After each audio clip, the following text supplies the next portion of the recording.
Guys, मैं हूं आपके अपने सारा मेहर और गुजरात वालों के लिए गुड न्यूज। आपके अपने शहर में बिल्ला शेखुपुरिया पहली दफा आ रहे हैं अनमोल थिएटर गुजरात में 25 अप्रैल से। बहुत खूबसूरत ड्रामा लेके, बहुत खूबसूरत कास्ट लेके।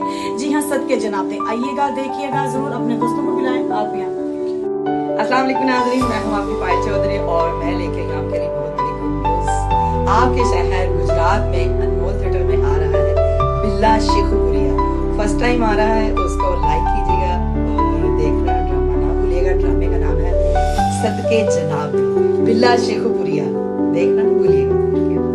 अस्सलाम वालेकुम, इट्स मी अमरोजिया खान और गुजरात वालों के लिए गुड न्यूज है। आपके शहर में फर्स्ट टाइम परफॉर्म करने के लिए आ रहा है बिल्ला शेखुपुरिया। खुद भी जाइएगा, दोस्तों को भी लेके जाइएगा। ड्रामा लगने जा रहा है अनमोल थिएटर गुजरात में 25 अप्रैल से।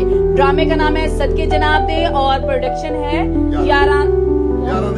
11 दे यार। तो बेस्ट विशेस मेरी हैं बिल्ला शेखुपुरिया के लिए। खुद भी जाइएगा, दोस्तों को भी लेके जाइएगा और मुझे बताइएगा कि आपको बिल्ले की परफॉर्मेंस कैसी लगी। Thank you.